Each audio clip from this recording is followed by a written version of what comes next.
తాకట్టులో ఉన్న బంగారానికి తక్షణ విముక్తి. ఈ రోజు మార్కెట్ రేట్ క్యాష్ మీ చేతిలో. శివ గోల్డ్ కంపెనీ, మీ నమ్మకానికి మా హామీ.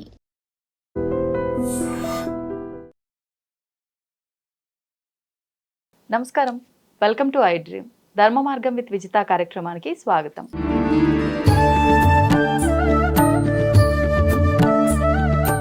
నమస్తే మా. శ్రీ గురుభ్యో నమః, శ్రీ మాత్రే నమః. నమస్తే మా. రాఖీ పండగ మనకి శ్రావణ మాసంలో వచ్చే పౌర్ణమి రోజున మనం జరుపుకుంటూ ఉంటాం.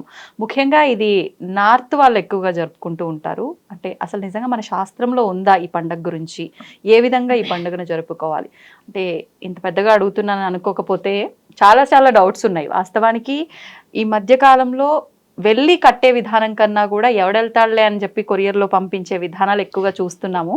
అటువంటి దానికి అసలు అర్థం ఉందంటారా? మీరు అన్నట్టుగా కొరియర్లో పంపించే బంధాలు కొరియర్ లాగానే ఉంటాయి. అంటే అంతే కదా, ప్రేమ ఆప్యాయతలు ఉండవు ఇంక అక్కడ. ఇప్పుడు మన శాస్త్రంలో ఉంది ఇది. రాఖీ పౌర్ణమి అని అంటే ఒక అన్న కానీ ఒక తమ్ముడు కానీ వాళ్ళ యొక్క చెల్లెలకు కానీ అక్కకు కానీ రక్షగా ఉండాలనేది మనకు తెలుసు విషయం. రక్షాబంధం అంటారు. ఇక్కడ రక్షాబంధన్ అంటే అన్న తమ్ముడు చెల్లెలకి రక్షగా ఉండే విషయం కాదు. ఈ అమ్మాయి ఎవరైతే ఉన్నారో ఆ అమ్మాయి కడుతుంది చూడు, అది వాళ్ళకి రక్ష. అన్నకి కానీ తమ్ముడికి కానీ రక్ష. ఒక అన్న కానీ తమ్ముడు కానీ వాళ్ళ జీవితాల్లో ముందుకు రావాలి అంటే ఆడపిల్లలు ఉన్న వాళ్ళు ఖచ్చితంగా రాఖీ కట్టించుకోవాలి. ఖచ్చితంగా మీరు వెళ్ళన్నా కట్టించుకోండి, లేదా వాళ్ళని పిలిపించుకోవాలన్నా కట్టించుకోండి. మీరు అన్నట్టుగా కొరియర్లో అయితే కొరియర్ లాగానే ఉంటుంది పరిస్థితి కూడా. ఉన్న విషయమే చెప్తున్నా నేను. ఇప్పుడు ఇది ప్రేమ, ఆప్యాయత, అనురాగము, బంధాలు ఇంకా బలపడ్డానికి. మన శాస్త్రాలలో ఏ పండుగలు వచ్చినా బంధాలు బలపడ్డానికే వస్తాయి. ఇప్పుడు సత్యనారాయణ వ్రతం భార్య భర్తలు ఇద్దరు కలిసి చేస్తారంటే వాళ్ళిద్దరి మధ్య అన్యోన్యత పెరగాలని చేస్తారు. పెళ్ళైన కొత్తలోనే చేపిస్తారు. ఎందుకు? కొత్త వాళ్ళు కూర్చొని కలిసి చేస్తే వాళ్ళిద్దరి మధ్యన కొంచెం అండర్స్టాండింగ్ కుదురుతుంది. అంటే వ్రతం చేస్తేనే అండర్స్టాండింగ్ కుదురుతుంది అంటే కొంచెం మాటలు అనేటివి ఉంటాయి కదా. పూజలో కూర్చున్నప్పుడు ఆ పురోహితుడు కూడా ఇద్దరు కలిసి అది చేయండి ఇది చేయండి అని ఏదో ఒకటి చెప్తూ ఉంటారు. వాళ్ళిద్దరి మధ్యన ఒక బాండింగ్ అనేది కుదురుతుంది. మంత్రాల వల్ల బాండింగ్ కుదురుతుంది అంటే కుదురుతుంది. మన శాస్త్రాలలో అంత పవర్ ఉందన్నమాట. మన మంత్రాలకు అంత శక్తి ఉంది. ఇప్పుడు శంఖంలో నార్మల్గా నీళ్లు శంఖంలో పోస్తే తీర్థం అని ఎందుకు అంటాం? ఆ శంఖానికి ఉన్న శక్తి, మంత్రానికి ఉన్న శక్తి, మంత్రానికి ఉన్న శక్తి అది తీర్థంగా మారుతుంది. అలా మన బంధాలకి విలువనిచ్చే ఈ పండుగలన్నీ ఉన్నాయి. ఇప్పుడు రక్షాబంధన్ అనేది వీళ్ళు వెళ్ళి కట్టినా వాళ్ళు వెళ్ళి కట్టించుకున్నా స్వయంగానే కట్టించుకోవాలి, డైరెక్ట్గానే. కట్టినప్పుడు ఈ అమ్మాయి ఎవరైతే ఉన్నారో నా అన్న కానీ నా తమ్ముడు కానీ వృద్ధిలోకి రావాలి అనే మనస్తత్వంతోనే కట్టాలి తప్ప ఇప్పుడు కట్టిన తర్వాత మా అన్న ఏ చీర పెడతాడు, నాకు ఏ గిఫ్ట్ ఇస్తాడు, మొబైల్ కొనిస్తాడా, డబ్బులు ఇస్తాడా, పట్టు చీర పెడతాడా అయిపోయింది ఇలా అంత ఆలోచన చేయకూడదు. మనస్ఫూర్తిగా రక్షాబంధనం అంటే ఆ అమ్మాయి నీకు కట్టేది నీకు రక్షగా ఉంటుంది. ఎందుకు రక్షాబంధనం అని వచ్చింది ఫస్ట్గా చెప్తాను. పౌర్ణమి తిథి రోజు, ఆ రోజు జంధ్యాల పౌర్ణమి అని అంటారు. అవును. ఆ రోజు పురోహితులు జంజం కూడా మార్చుకుంటారు. ఉపనయనమైన వాళ్ళు ఉన్నవాళ్ళు. ఆ రోజు వేద గాయత్రి మాత పుట్టిన రోజు అని కూడా చెప్తాం మనం. ఆవిడ ఉద్భవించిన రోజు అని చెప్తాం. వేద గాయత్రి మాత ఉద్భవించిన రోజు అని అంటే ప్రకృతిలో ఎంత శక్తి ఉంటుంది చెప్పు. ఈ పౌర్ణమి రోజు ప్రతి ఒక్క స్త్రీ పరాశక్తితో సమానమే. ప్రతి ఒక్క స్త్రీలోనూ దేవత యొక్క శక్తి ఉంటుంది. అందరు ఏం చేస్తారు, రాఖీ కడతారు అన్నకు కానీ తమ్ముడికి కానీ. అన్నకు అనుకుందాం, ఈ అమ్మాయి పోయి వాళ్ళ అన్న కాళ్ళు మొక్కుతుంది, తప్పు అది. అబ్బాయే ఈ పిల్ల కాళ్ళు మొక్కోవాలి, చెల్లెలి కాళ్ళు మొక్కోవాలి. ఎందుకంటే ఆ రోజు అమ్మవారి యొక్క పూర్తి శక్తి ఆ అమ్మాయిలో ఉంటుంది. ఇప్పుడు మనం ఏం చేస్తున్నాము, రాఖీ కట్టేసి మనం మొక్కుతున్నాం అంటే తర్వాత మొక్కుకో, అది వేరే విషయము. కానీ నేను మొక్కొద్దు అని చెప్పట్లేదు. కానీ రాఖీ కట్టిన తర్వాత వీళ్ళే మగపిల్లలే అన్నదమ్ముళ్ళే అక్క చెల్లెల కాళ్ళు మొక్కొని వాళ్ళ యొక్క ఆశీర్వాదం తీసుకోవాలి. ఎందుకంటే ఆవిడ ఆ రోజు పరదేవత, ఆవిడ నీకు ఒక రక్ష కడుతుంది.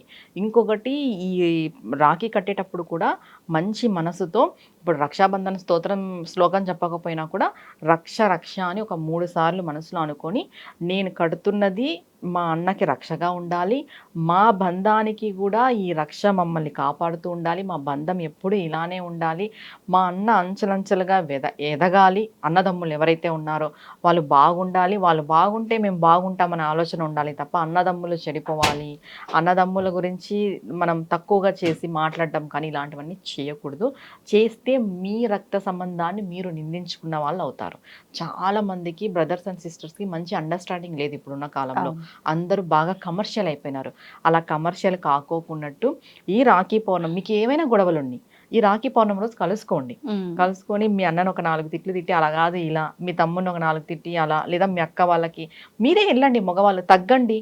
మీ అక్క చెల్లెల ముందు తగ్గితే ఏం నష్టం లేదు. ఆ అమ్మాయిలకు కొంచెం కోపం ఉంటుంది. అండ్ నెక్స్ట్ వాళ్ళ అత్తగారింటికి పోయింటారు కాబట్టి ఇంకా ఎక్కువ ఉంటుంది. అంటే నేనేం ఆ ఇంట్లో లేను, నన్ను వచ్చినప్పుడు చూసుకోడు, పలకరించడు, ఇవన్నీ ఆడపిల్లలు మనసులో పెట్టుకొని బాధపడకూడదు. మీరే వెళ్ళండి, అన్నదమ్ములే తగ్గి మీ ఆడపిల్లల చేత కట్టించుకోండి. ఇంకొకటి, మీ ఆడపిల్లలకి మాత్రమే మీరు రక్షగా ఉండడం కాదు, సొసైటీలో ఉన్న ఏ ఆడపిల్లలకైనా కూడా మీరు రక్షగా ఉండాలి. అంటే మీ చెల్లెల్ని మాత్రం మీరు సేఫ్గా చూసుకుంటారు, మీ చెల్లెల్ని మాత్రం మీరు రక్షణ చేస్తారు, పక్కింటోడి చెల్లెల్ని ఎదురింటోడి చెల్లెల్ని టీజ్ చేస్తారు. అది తప్పు కదా. చెల్లెలు అన్నాక అంత చెల్లెల్లాగే చూడాలి. అంటే చెల్లెల్లాగా చూడకపోయినా రెస్పెక్ట్ ఉండాలి. స్త్రీకి రెస్పెక్ట్ ఇవ్వండి. ఈ రక్షాబంధనం కట్టించుకునే ఇంకోటి, దీంట్లో సొంతం వాళ్ళే కట్టాలా, బయట వాళ్ళు కట్టకూడదు, ఎవరైనా కట్టచ్చు.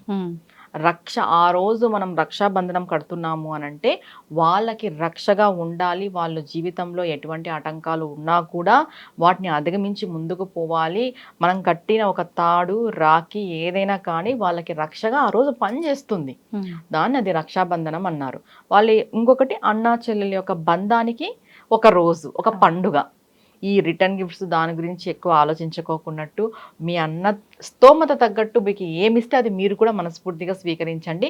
ఇంకొకటి, ఇంటికి వచ్చిన ఆడపిల్లలకి ఆ రోజు పసుపు కుంకుమ, మీకు స్తోమత ఉంటే బట్టలు పెట్టండి, లేదు అంటే పసుపు కుంకుమలు ఇచ్చి వాళ్ళు కొంచెం మనశ్శాంతిగా తృప్తి చెందేలాగా చేసి పంపించండి. ఎవరు కూడా ఆడపిల్లల్ని ఇబ్బంది పెట్టద్దు. ఆడపిల్లల్ని ఇబ్బంది పెట్టిన వాళ్ళు ముందుకు వచ్చినట్టు చరిత్రలోనే లేదు. ఇప్పుడు చాలా మంది కొంచెం దూర ప్రాంతాల్లో ఉంటారు, అదే రోజున రాలేకపోతుంటారు. నెక్స్ట్ డే కూడా రాఖీ కట్టుకోవచ్చా? కొంతమంది దూర ప్రాంతంలో ఉండేవాళ్ళు ఈ రాఖీ పౌర్ణమి నుండి నెక్స్ట్ రాఖీ పౌర్ణమి వరకు కూడా కట్టుకుంటారు. నెలంతా కూడా, అంటే కొంచెం దూర ప్రాంతంలో ఉంటారు, ఆ రోజుకి వాళ్ళు రాలేరు.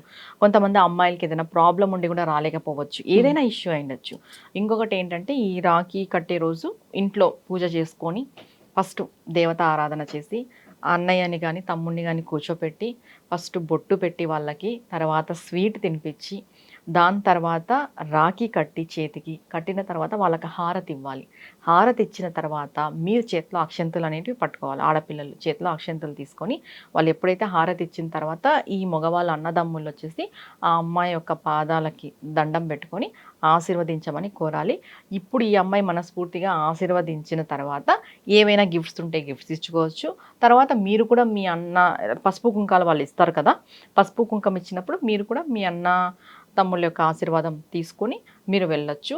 ఇంకొకటి, మీరు అన్నట్టుగా ఇది నెలంతా కూడా కట్టుకోవచ్చు. ఒకవేళ మనకి పౌర్ణమి రోజు మనకి కుదరదు అని అంటే నెలంతా కూడా కట్టుకోవచ్చు. కంపల్సరీ వెళ్ళి కట్టండి. ఇప్పుడు చాలా మంది అన్న చెల్లెళ్ళు, అక్క తమ్ముళ్ళ యొక్క బంధానికి ప్రతీకే రాఖీ.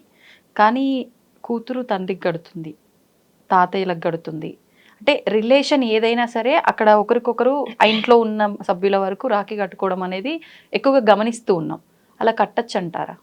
అది రక్షాబంధనం. రక్షాబంధనం అంటే అందరికీ రక్షణే. ఇప్పుడు కొంతమంది ఆడపిల్లలకి అన్నదమ్ముళ్ళు ఉండరు, వాళ్ళకి కట్టాలని ఒక ఇది ఉంటుంది. చిన్నపిల్లలు ఉంటారు ఇంట్లో, కట్టాలని ఒక కోరిక ఉంటుంది. ఇప్పుడు మగపిల్లలు ఉంటారు, వాళ్ళకి చెల్లెండ్లు ఉండరు. మగపిల్లలకి ఏం చేస్తుంది, తల్లినే కడుతుంది. ఆల్మోస్ట్ మనం చూస్తుంటాం, నా కొడుకు బాధపడకూడదు, ఇబ్బంది పడకూడదు అనే ఒక విషయంలో బాధపడకూడదు అంటే తల్లినో ఎవరో ఒకరు కడతారు. అది రక్షాబంధనం అంటాం. అది రక్షగా కట్టేది. అది కట్టుకున్నంత మాత్రాన, కట్టినంత మాత్రాన ఏమీ కాదు. ఇంకా నార్త్ ఇండియన్స్ అయితే భార్య భర్తలు కూడా కట్టుకుంటారు.